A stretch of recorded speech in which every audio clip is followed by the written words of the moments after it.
Well, good afternoon, ladies and gentlemen, and welcome to the King's College panel on the war in Ukraine.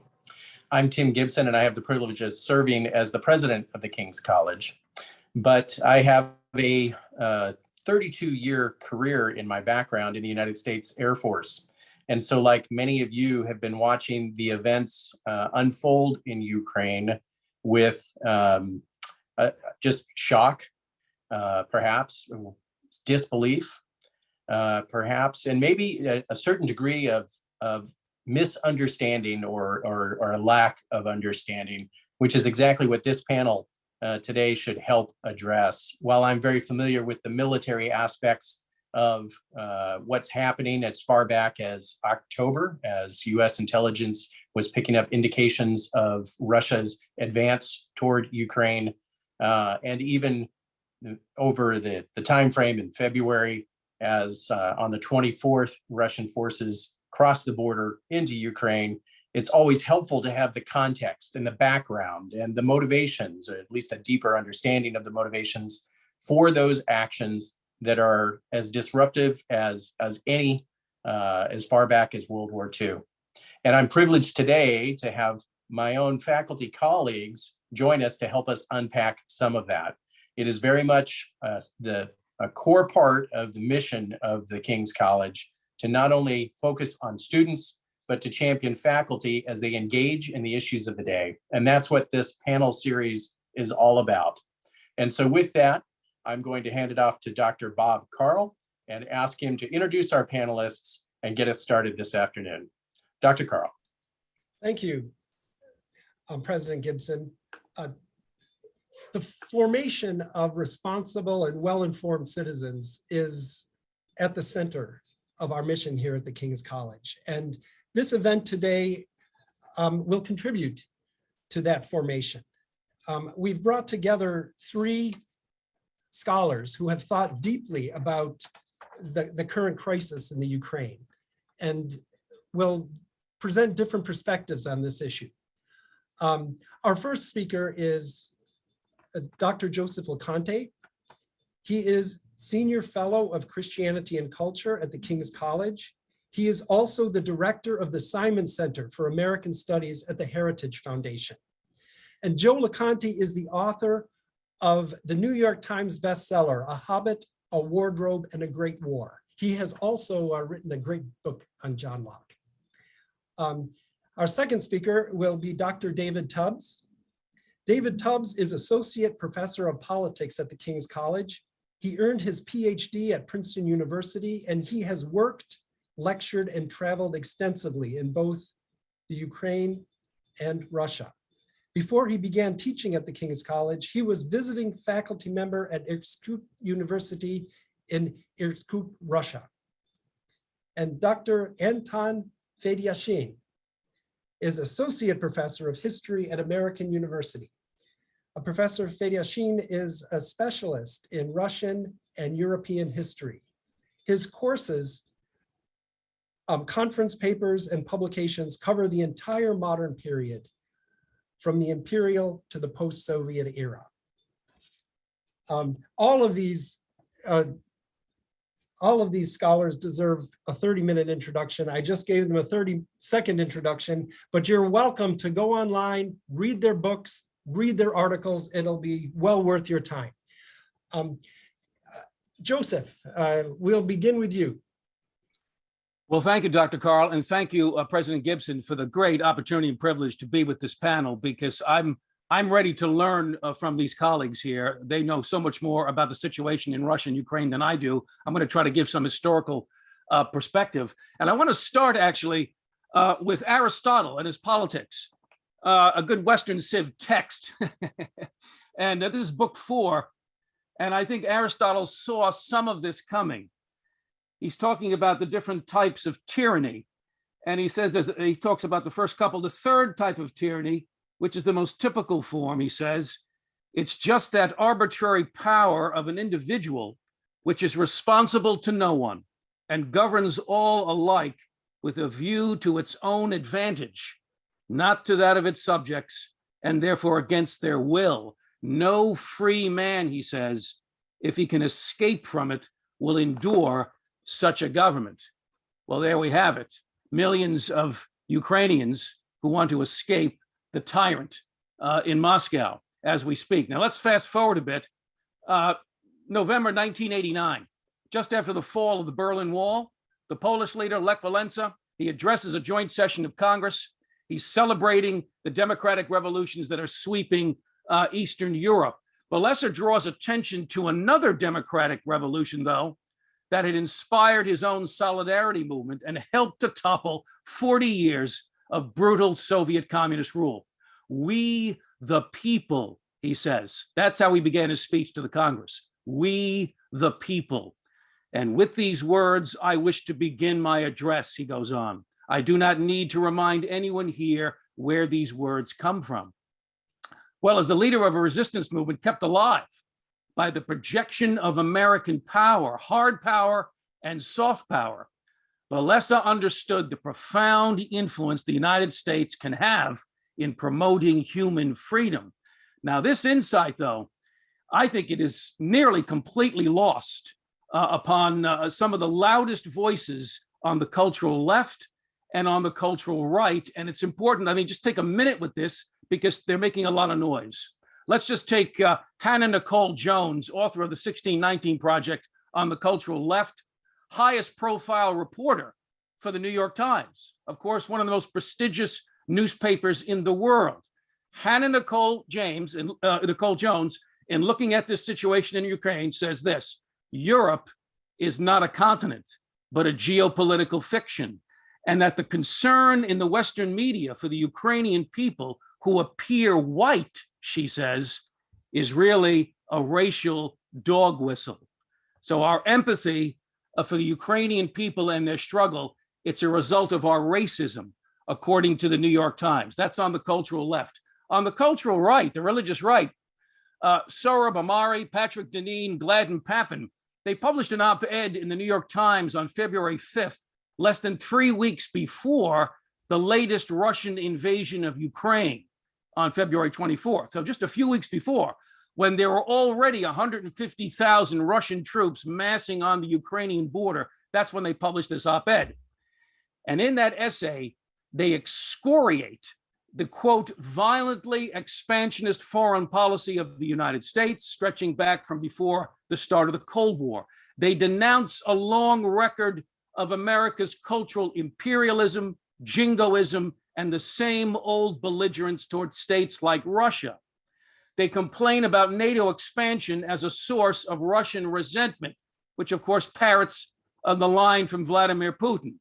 They are silent about Russian atrocities in Syria, in Georgia, and in Crimea. And they say nothing, absolutely nothing, about the more than 150,000 Russian troops poised to invade a sovereign state in a lawless act of aggression. So the cultural left, the Christian right, at least some on the Christian right, they both ignore a century, friends, of American diplomatic and military achievements that really have no historical parallel. Let's just recall a few of them in our short time here together. We're going to focus on U.S. policy toward Russia. Russia now, of course, as the lead state in the Soviet Union through the end of the Cold War. And of course, aware they're very different entities, Russia and the Soviet Union, but they're not completely separable, are they? Well, let's just consider briefly the Russian famine, 1921-22. The Soviet Union's collective system of agriculture, by which the state had seized the property and the produce of Russian peasants, it's in ruins by the spring of 1921. A famine affects 27 million people. Tens of thousands of people are dying every week. People have been reduced to eating weeds mixed up with ground bones, tree bark, and clay, as well as horses, dogs, cats, rats, and straw, according to the historian Cynthia Haven. The government made efforts to stop the selling of human flesh and posted guards in cemeteries to prevent raiding. An incredible situation, communism taking its toll. Well, where is help going to come from? Where's it going to come from? It comes from the United States. The communist regime in desperation turns to the American Relief Administration, a private agency organized by Herbert Hoover and the Congress after the First World War. The Congress appropriates $20 million for relief. Multiply that by at least 10 in contemporary dollars under the Russian Famine Relief Act. 19,000 relief stations are set up from Ukraine to Siberia by the Americans, working with the Russians and the Ukrainians. At the peak of this program, friends, it's feeding 10.5 million Russians a day. A day. That's about the population of New York City, right?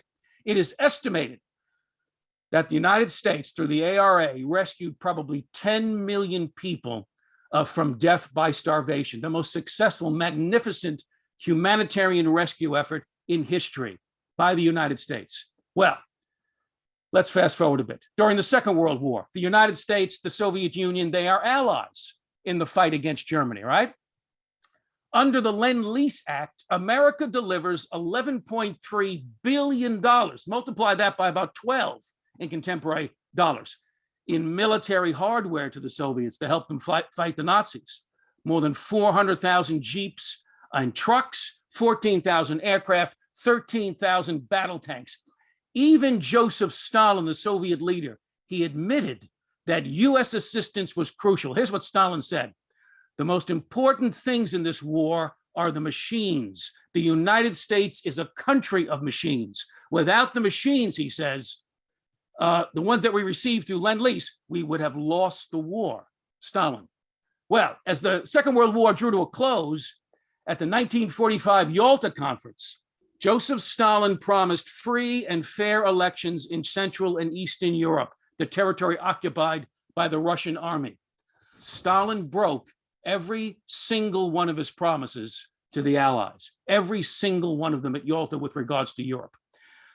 June 1948, the Soviet Union launches a blockade of democratic West Berlin to force the withdrawal of American troops from Berlin, but also from West Germany.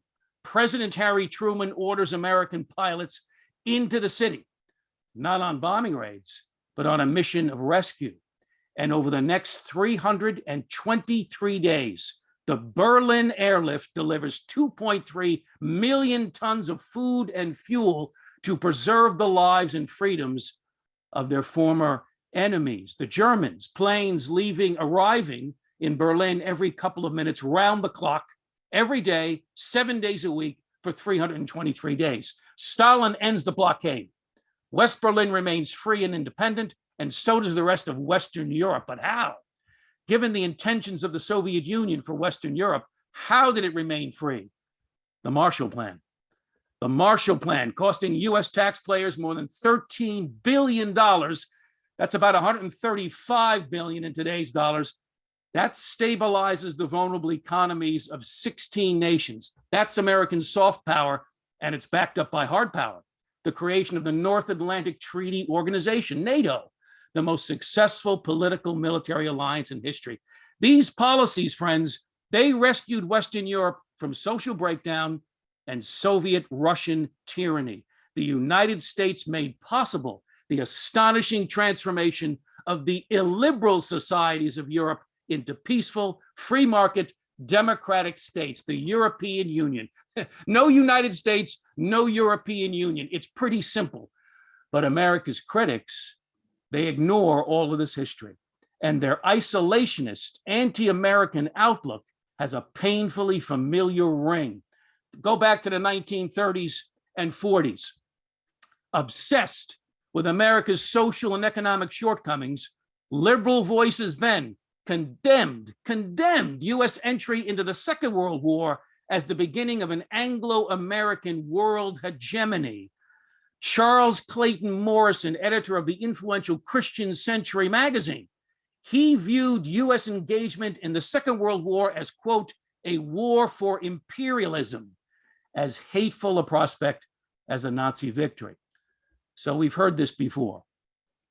Well, America's entry, really its entire strategy in the Cold War, I would argue, was rooted in its civilizational confidence, the belief that the American creed of freedom and equality based upon mankind's inalienable rights carried a universal appeal, American exceptionalism.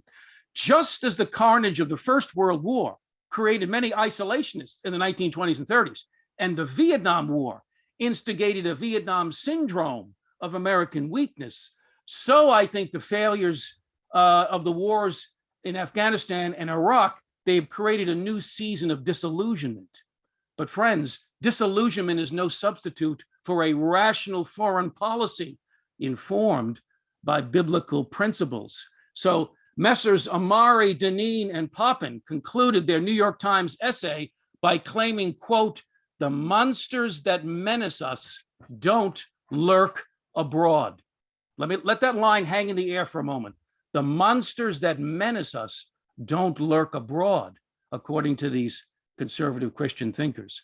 Well, the thousands of Ukrainian civilians killed by Russian bombs, the 5 million Ukrainians displaced by the Russian invasion, the millions of other Ukrainians fighting for survival as we speak, they would beg to differ. Protestant theologian Reinhold Niebuhr discerned the same morally obtuse thinking coming from the Christian leaders during the 1930s and 40s. Here's how he put it as we bring this to a close.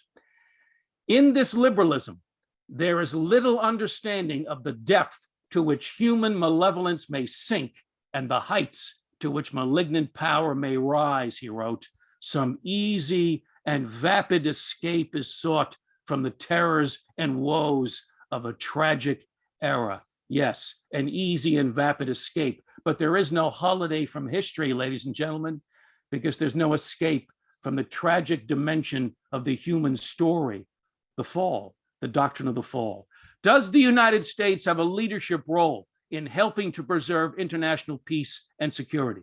Should Americans be concerned with the sufferings of the human family outside of our borders? I would submit that moral indifference is not a Christian virtue. Remember the words from Dante: the hottest places in hell are reserved for those who, in times of great moral crisis, maintain their neutrality. Thanks for listening, and let me turn it over to Dr. Tubbs. Thank you, Dr. Loconte. I appreciate your presentation. And I would like to begin by just stating a few basic facts about where I stand on this particular matter. The war that Russia began on February 24th has been horrifying to behold. The images of death and destruction and the displacement of millions of Ukrainians will prove indelible for many people around the globe. Besides being horrifying to behold, the war has been horrifying to contemplate because there are reasons to believe that it could have been avoided. In describing this war as avoidable, I hasten to add the following. Russia has violated international law and is waging an unjust war, meaning a war of aggression. For this reason, Russia must be assigned primary responsibility for the war. But primary responsibility does not mean sole or exclusive responsibility, and this matter deserves our attention. In my presentation today, I want to combine a discussion of whether the war was avoidable with a discussion of responsibility for it. I am interested in these two topics because exploring them is likely to throw some light on the urgent question of how this war can be brought to an end as quickly as possible. By now, many Americans have read or heard commentators mentioning NATO's eastward expansion since the 1990s as a factor behind the war. Some people in our foreign policy institutions dismiss this view, but I believe that it merits serious consideration. Indeed, I would argue that this one issue has contributed as much as any other issue to the worsening of relations between Russia and the West in the last 30 years. But we also need to consider this issue of NATO expansion from the standpoint of Ukraine, and I will do that at the end of my presentation. The central question with respect to Russia might be stated in this way. Did the United States and other NATO members in the early 1990s pledge that there would be no eastward expansion of NATO if the Soviet Union assented to the reunification of Germany? Substantial evidence of such a pledge exists, and we need to recall that when communism ended in Central and Eastern Europe, the Warsaw Pact, the military alliance that was the counterpart to NATO during the Cold War, was disbanded. insisting that the West pledged not to expand NATO eastward. Post-Soviet Russia has maintained that the former communist states in the Warsaw Pact were supposed to remain neutral, that is, diplomatically neutral. But during the presidency of Bill Clinton from 1993 to 2001, the first wave of NATO expansion was conceived and took place, with Poland, Hungary, and the Czech Republic joining the alliance in 1999. But even before that year, the plan to enlarge NATO elicited significant opposition, not only in Russia, but also in the United States.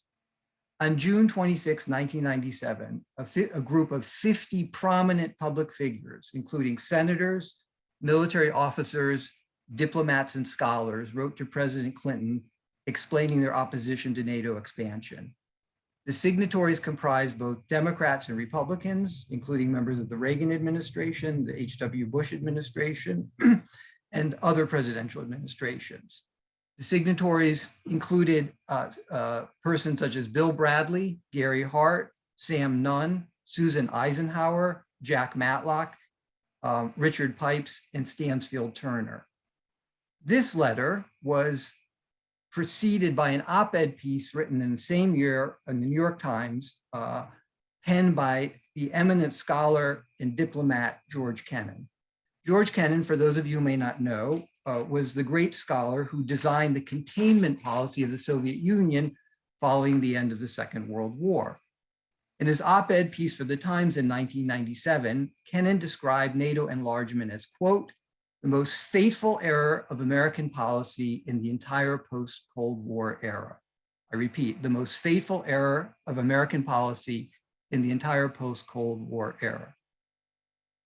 Kennan and the signatories to the letter predicted that NATO expansion would decrease European security, strengthen the non-democratic opposition in Russia, and undercut those in Russia who favored reform and cooperation with the West. At roughly the same time, another group of US officials, in this instance, retired Foreign Service officers, also wrote to President Clinton. They stated that NATO expansion was likely to lead most Russians to conclude that the United States and the West were attempting to, quote, isolate, encircle, and subordinate them rather than integrating them into a new European system of collective security, end quote. In view of these warnings, the subsequent expansion of NATO is truly remarkable. All the critics just cited acknowledge that as a great power with a large nuclear arsenal, post-Soviet Russia was owed considerable respect from the West and some kind of security buffer, comparable to the security buffer that the United States has created for itself with the Monroe Doctrine. Nonetheless, in 2004, 7 other nations were admitted to NATO, with 3 of these right on Russia's border. No less consequential than the admission of these 7 states in 2004 was a decision by President George W. Bush in April 2008 to launch a membership action plan for Ukraine and the Republic of Georgia, with the goal of bringing both states into NATO. Soon after this was announced, Russian President Vladimir Putin and other Russian officials condemned the decision, and it soon became evident that Russia was going to try to thwart this development on the grounds that I explained earlier, that Russia believed that it is entitled to a security buffer and that having NATO on its borders is a grave threat to its security interests. Although the precipitating causes are disputed, Russia invaded Georgia in 2008 and Ukraine in 2014. With respect to 2014 and the events in Ukraine, when Ukrainian protesters drove out President Viktor Yanukovych and then made moves to join the European Union, it seemed that Ukraine was also very close to joining NATO. But Russia's invasion and annexation of Crimea changed the situation dramatically. And since that time, Russia has been ever more vocal in opposing NATO membership for Ukraine, which brings us up to today. Although few Americans noticed it, on November 10th of last year, the United States and Ukraine signed a charter on strategic partnership, which reaffirmed US support for Ukraine's right to join NATO. In the words of Oxford historian Robert Service, this partnership, this affirmation of a new partnership was the last straw for Russia. And almost immediately thereafter, Russia began military preparations for the attack it launched last month. Now, to conclude, let me try to make sense of one large matter, namely Ukraine's desire to become a member of NATO. I often hear people ask the following question: doesn't Ukraine have the right to seek membership in NATO? The answer is yes, Ukraine has the right to apply for membership. But even if its desire for membership is intelligible to everyone, it does not mean that NATO will offer Ukraine or any other state, such as the Republic of Georgia, membership. The fact that Ukraine has been waiting for 14 years to be admitted as a member of NATO should raise at least two questions for us. First, is it possible that the United States during this time has not been acting in good faith towards Ukraine and has been courting both Ukraine and Georgia mainly to vex and irritate Russia? That's one question. Second, is it possible that the leaders of the United States privately acknowledge that Russia is entitled to a sphere of influence or security buffer, but they will not publicly admit this because of potential embarrassment? On the latter question, I would say the following. If we reflect on that question, that maybe, just maybe, Russia is entitled to a security buffer, and that maybe privately US leaders would acknowledge this. I draw this to our attention because I believe it's the only way to understand the Biden administration's unwillingness to send US troops to Ukraine and the Biden administration's unwillingness to impose a no-fly zone there. I regard these measures as prudent in these exceptionally dangerous circumstances. And again, I can make sense of these measures only because I believe privately, there is some acknowledgement by US leaders that Russia is entitled to a security buffer. Now, in making that point, I want to end by stating the following. I very much desire, as somebody who spent a lot of time in both Ukraine and Russia, I very much desire to see a Ukraine that is free, prosperous, and at peace with her neighbors. But I am not certain that Ukraine will be pursuing these ends in the future as a member of NATO. Thank you. I would now like to turn things over to Dr. Anton Fedyashin of American University in Washington, DC. Dr. Fedyashin. Dr. Tubbs, thank you very much.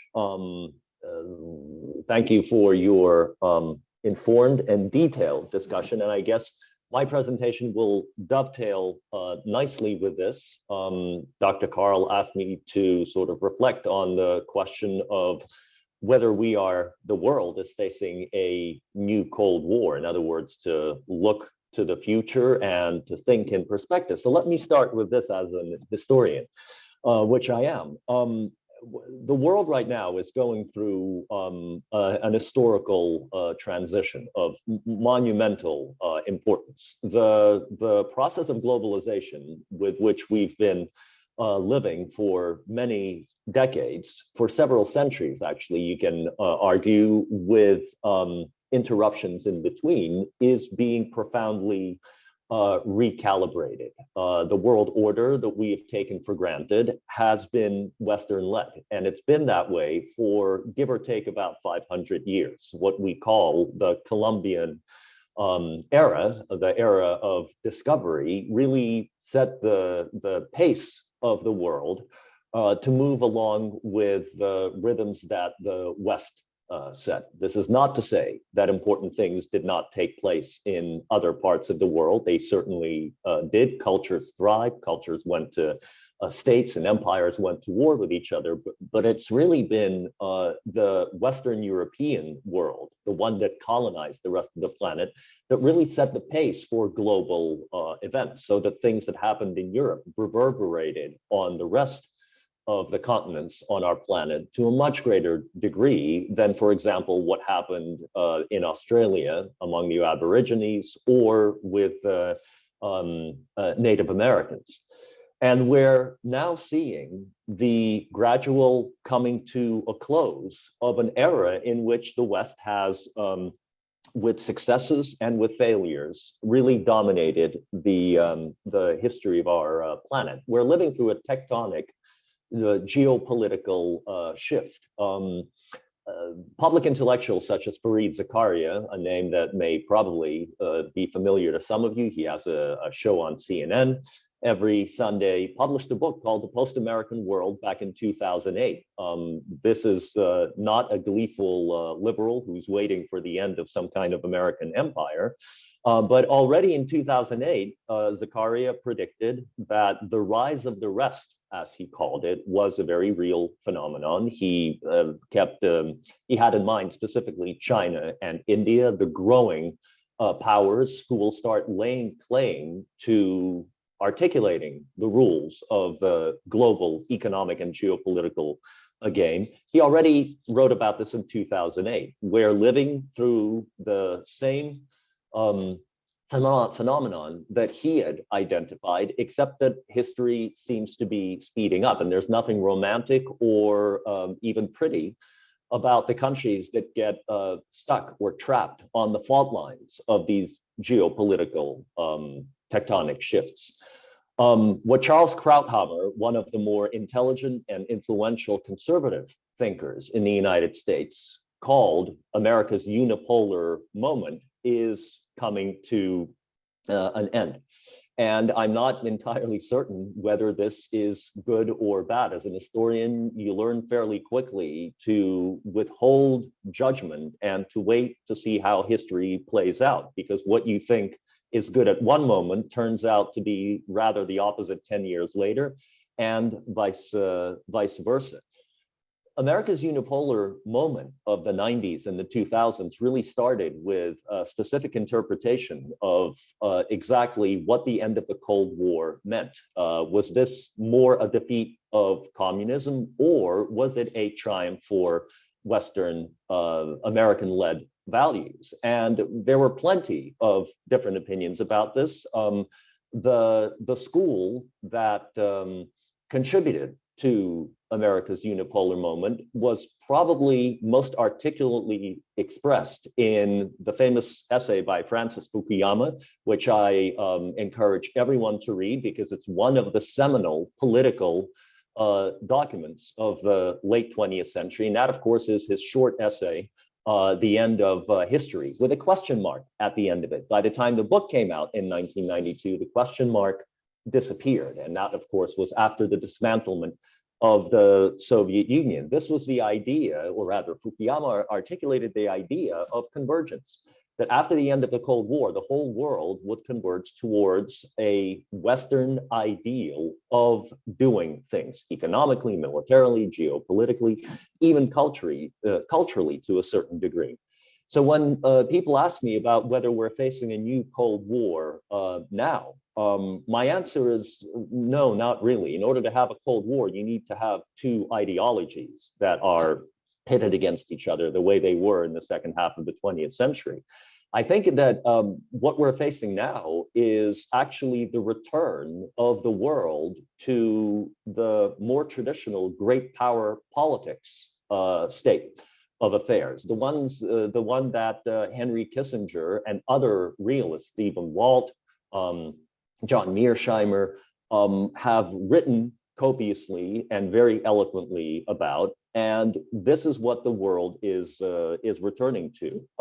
That state of affairs, the realist paradigm for international affairs, is eclectic. It is particularist. It's very difficult to predict. It's not always entirely stable, as we see today in Ukraine, but that is what's happening.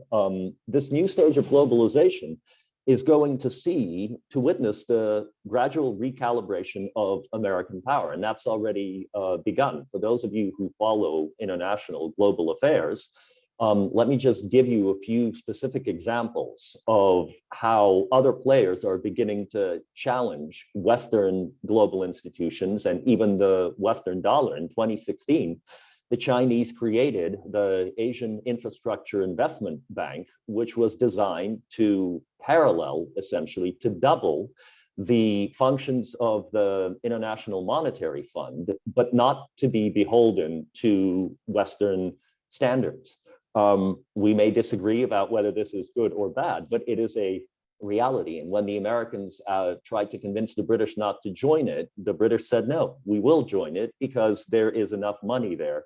And we have the geopolitical interests in working with the other side of the Eurasian continent to which we belong. Those of you who have been following the news more recently around the Ukraine crisis have probably already heard that when the United States attempted to reach out to the United Arab Emirates and Saudi Arabia in order to ask them to increase oil production to bring the price of oil and therefore the price of gas in the United States and elsewhere down, they refused to do so. That in itself is not new. The Saudis have often resisted American attempts to influence them economically. But what the Saudis have also started to do with the Chinese is to discuss the possibility of the Chinese paying for oil imports into China with yuan, their national currency, not with the American dollar.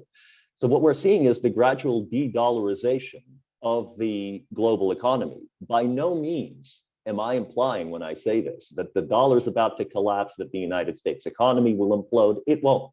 As long as the American people are productive, as long as the American market works and is transparent, the US will be systemically the most powerful economic player in the world. But changes are already afoot. And I don't see a way to prevent them from happening. The Ukraine crisis is one of the manifestations of this grand geopolitical recalibration. The Russians are now, through this war, which is completely illegal, whose ramifications we all see on the television, and they are shocking, but the Russians are now decoupling themselves from the West in the sense of being obedient partners and even sort of softly oppositional partners. They are now taking things into their own hands. How this will end is an open question. It is not looking good for the Russian economy, that's for sure.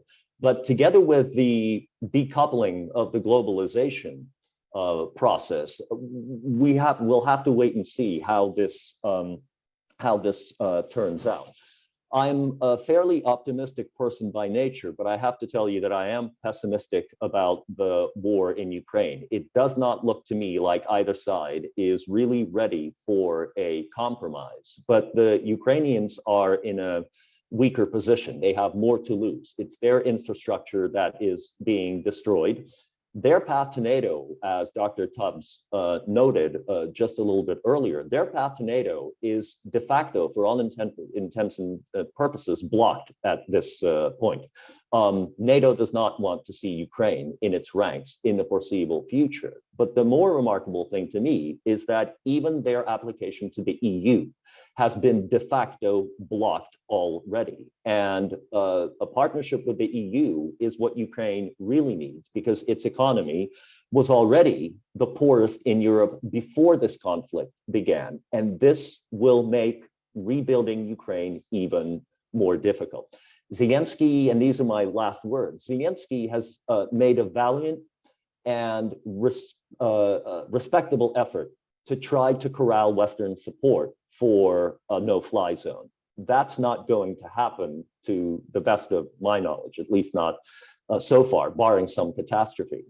But the real sales pitch for Zelensky, if he manages to stay in power, is going to be to maintain the world's attention and the world's support for the reconstruction of Ukraine after this disaster is over. The war will come to an end inevitably, but unfortunately, the West and the United States has a proven track record of losing interest in difficult regions and then simply turning away and forgetting about them. Afghanistan, after the Soviet defeat, is one of many examples of America's attention going elsewhere. The Europeans will probably, of course, be more interested in Ukraine. It's there, it's in Europe. But even the EU, with its money, will not be able to carry the project of rebuilding Ukraine along. And I have a feeling that behind closed doors, And we only, of course, hear about the diplomacy that all sides want us to hear about. I'll bet you anything that behind closed doors, the Russians and the Europeans and the Ukrainians are negotiating a way for Russia to buy its way out of this mess. In other words, to commit resources to the reconstruction of Ukraine. Otherwise, Europe is going to be facing a region which is poor, unstable, and a source of instability rather than stability. And I hope that they work this out over the next few weeks and that the conflict is over. But the broader global trends that I've spoken about, I think we're going to be living with them for generations into the future. Thank you. And I pass it back to Dr. Carle now. Thank you. But before we get to the audience questions, I would like to ask the panelists to respond to what they've heard. I do have a couple of responses, but I want to give my colleagues the first opportunity to do that. So I'll ask Dr. Loconte a question because he spoke of the Marshall Plan following the end of the Second World War. And I wanted to mention something that occasionally one sees in the literature about post-Soviet Russia and the post-communist world in Central and Eastern Europe generally. And that is, wouldn't it have been possible to imagine the United States reaching out to the Soviet Union and the former communist countries in the 1990s and offering a Marshall Plan of some sorts to help these nations which were, by Western standards, impoverished, economically well behind Western Europe and North America? Wouldn't it have been possible to contemplate the United States taking the lead on something like that? It was discussed occasionally at the time, but it seems to have been lost from memory. And it relates to what I was trying to say in my presentation, that very soon after the Cold War was ended, the United States, for reasons that are very peculiar because there was significant internal criticism, the United States embarked on this project of NATO expansion. When I think what really would have done wonders for the long-term peace and security and prosperity of Central and Eastern Europe was for the United States to come up with a plan, something like the Marshall Plan. Well, thank you, David. That's an excellent question. I think you could make a case that more enlightened American leadership at that moment in that way could have been a very constructive and maybe even transformative foreign policy.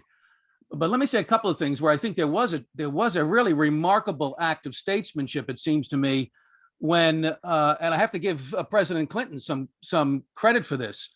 When Clinton helps to arrange for Ukraine to surrender its nuclear weapons, and you didn't mention this in your remarks, I think it's worth mentioning. I think Ukraine at the time, correct me, gentlemen, I think they were the third or fourth largest possessor of nuclear weapons when the Soviet Union collapsed. And they gave up those weapons for the promise of security. United States, Great Britain promised to guarantee the borders of Ukraine for a state like Ukraine to give up its nuclear weapons. The message that sent to Russia was, we are not an adversary. We are not an adversary. You have no reason to fear us. You don't need to absorb us. So that any rational person, it seems to me, would have made that determination. Back to your point, David, about NATO expansion. I don't think NATO expansion is what has really irking Vladimir Putin. I think what irks Vladimir Putin are democratic states very close to the border of Russia. That's what really disturbs him because it presents an ongoing challenge to his regime. That would be my short response. Anton, would you like to weigh in on this? Yeah, I would. Listen, Dr. Loconte is voicing something that's a very popular and widespread notion. Let me push back against that. Finland has been a democracy throughout the bulk of the 20th century. Didn't seem to bother the Russians that it's been on their borders for that long. So is Sweden, by the way.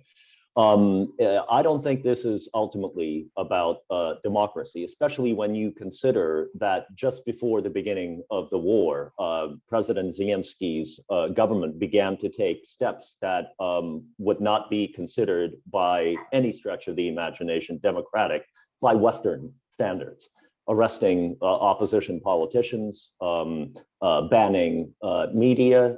People justifiably criticize Putin for doing that. but Zemsky didn't come under criticism for that. So I don't think it's about democracy from the Russian perspective. It was very much about the question of security. So unfortunately, yes, a chance was missed. I think that part of the explanation why there was no Marshall Plan at the end of the Cold War is because different countries envisioned reconstruction differently. For the Germans, by the way, there was a Marshall Plan. West Germany essentially incorporated and paid for the modernization of East Germany. That was their Marshall Plan. To expect them to throw money at the Soviet Union, post-Soviet space, right, would have been hard to imagine. For the United States, remember, George H.W. Bush's run for the second term was unfolding under the pall of a massive economic slowdown. It's what allowed Clinton in part to win. So for the United States to really commit money to the post-Soviet space, I think would have also been problematic. Was it an opportunity missed? Yes, but I understand the historical complexities of the time that prevented it from happening, unfortunately. Joe, one question. The United States has intervened in a lot of countries, Libya, Afghanistan, Vietnam, and left things a mess. What makes you think that our intervention in Ukraine will have a better outcome? Well, thank you for that, Dr. Carle. I guess I hope I'm not misleading people. I'm not arguing for American military intervention in Ukraine at all. I'm not arguing for that at all. I do think that this war was probably preventable, but not for the reasons that Dr. Tubbs has suggested. I think it would have been preventable if we had provided the Ukrainians with the kind of hardware that would have sent the message to the Russians: we will turn this into your Vietnam, just as we helped to turn Afghanistan into your Vietnam. Don't cross that border. That's how you prevent a Hobbesian state like Russia from behaving in the way it's behaving, completely illegal, immoral behavior. And I think right now, Vladimir Putin clearly is a war criminal. How the international community decides to deal with Putin as a war criminal, that's a great question. I think America can take a lead in that. But no, I'm not arguing for military intervention. Joe, the United States does not tolerate hostile states in our hemisphere, on our borders. Does Russia have a right to not tolerate a hostile state on its border? Well, let me say quickly, and then have my colleagues jump in here because they know this region better than I do. I just don't see the argument that Ukraine or Poland or these other states that are close to Russia, I don't see the hostility. I see Russia as the great hostile state. Russia has engaged in these aggressive wars with incredible brutality, a Stalin-like disregard for human life. I don't see 1 inch of Russian territory that NATO has claimed or has threatened in the entire existence of NATO. It's a defensive alliance. I don't understand the argument about aggressive states on the Russian border. What aggressive states? Let me jump in there if I can, Dr. Carle. Let me suggest to our listeners here that a defensive alliance, calling it the greatest military alliance in history defensive, is like calling a weapon defensive. There's no such thing as a defensive gun. There's a gun, and it can be used for one or the other. The Russian counter argument to what Dr. Loconte just said is that Yugoslavia, Serbia, did not attack NATO in 1999 and yet was the recipient of a massive bombing campaign. Libya was not a threat to any NATO member and yet was attacked in 2011 and then plunged into a civil war out of which it has not fully yet emerged. So the idea that NATO is a purely defensive, peaceful alliance, it doesn't quite accord.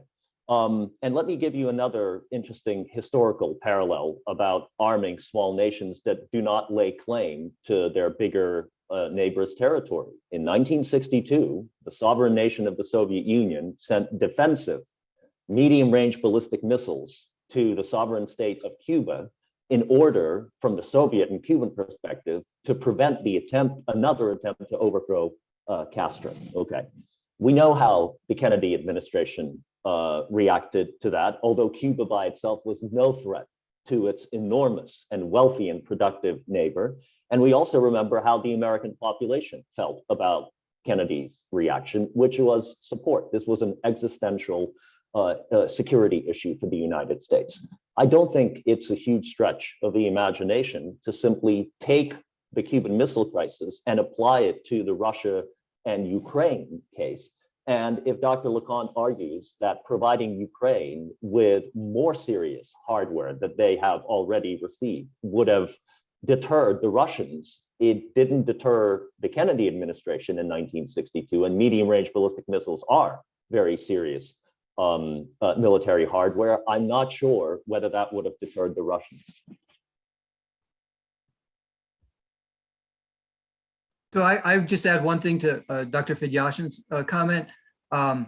So some commentators, not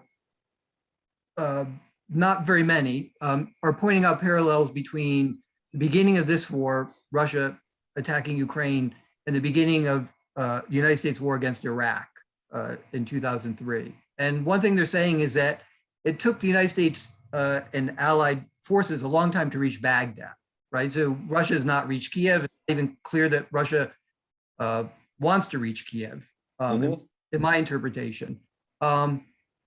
The other point that's made by some commentators is the opening weeks of the war against Iraq, lots of Iraqi cities were destroyed. And when we talk about civilian deaths and the matter of, is President Putin guilty of war crimes, I stress the following point to my students. A war crime means the deliberate targeting of civilians,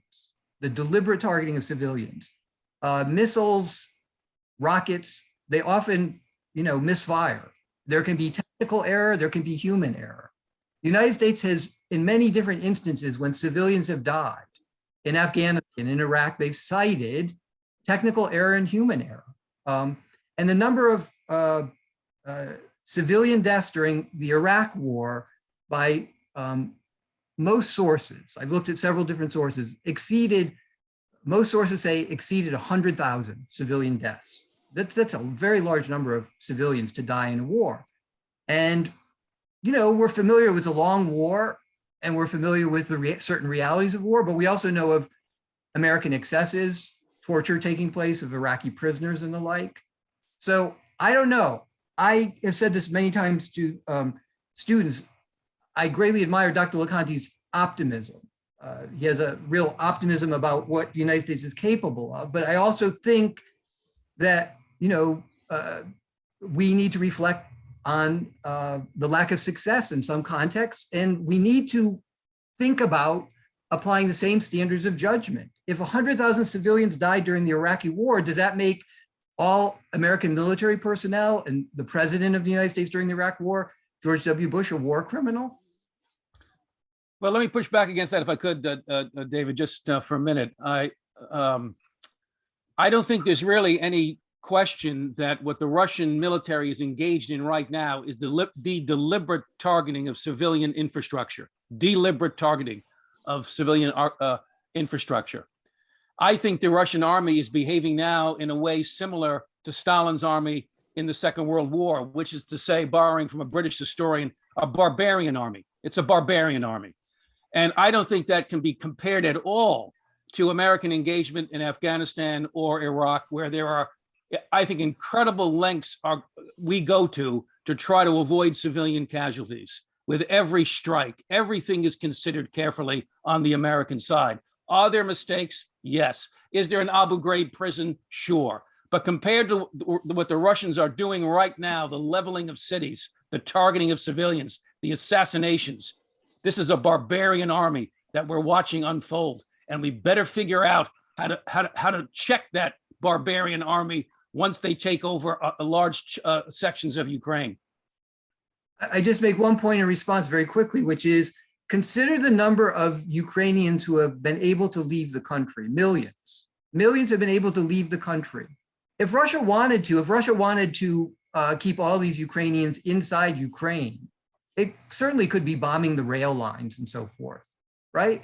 So the fact that I think the latest estimate is 3 million Ukrainians have managed to leave Ukraine seeking refuge in other countries. The fact that, you know, they're getting out of the country suggests to me that, you know, Russia is not trying to target civilian infrastructure in the way that you're suggesting. I don't deny anybody can see it with their eyes that residential areas are being destroyed and so forth. I'm not a military expert, so it's somewhat hard for me to judge here. But I take into account the number of casualties in previous wars, the number of casualties, civilian casualties especially. I'm talking about civilian casualties in recent years resulting from drone attacks.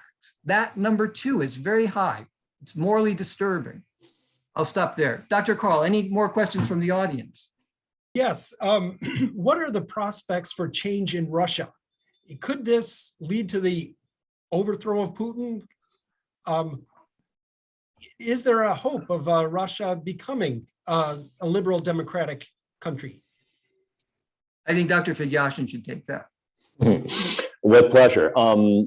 There's always hope for it to become a liberal democratic country, but I wouldn't hold out for the overthrow of Putin anytime soon. There's a very common misunderstanding that I run up against in the Western media quite often, especially lately, by the way, which is that the Russian oligarchs can be applied pressure to get rid of Putin. The term oligarch is a leftover from the wild 1990s when people like Boris Berezovsky could just sort of walk into Yeltsin's office and have a chat with the president. Those days are long gone. I always caution my students about even using the term oligarch in relation to Russia, because these guys no longer have the influence on Russian policies that they used to. It's fairer to call them billionaires. Putin has surrounded himself with men from the former security services of the Soviet Union and the Russian Federation, and it's those guys who have access to him. So putting pressure on the oligarchs and freezing their assets is going to create a lot of problems for them, but these won't be the guys who conduct the palace coup against him if that kind of regime change goal is the ultimate hope in the West. If anything, by the way, since 2014, since the annexation of the Crimea and the waves of sanctions that have been targeting Russian billionaires / oligarchs, it really makes me question the sort of narrative, the accusation that Putin's running his government only for the sake of enriching the Timchenko and others, Abramovich, because these guys have been on the losing end of his policies pretty consistently for the past 8 years. I do not expect a palace coup anytime soon, but I think that the popularity he is currently enjoying will start melting away fairly quickly once the full impact of economic sanctions begins to pound Russia, which will probably be mid-April to mid-May. By the way, from everything that I hear from my colleagues in Russia right now, the immediate impact of economic sanctions has not yet become catastrophic, but it will, I assure you, because they are serious and they will be devastating for the economy, but long-term. Thank you all. Our time is up, but I am so grateful for all of you sharing your thoughts on this vital issue.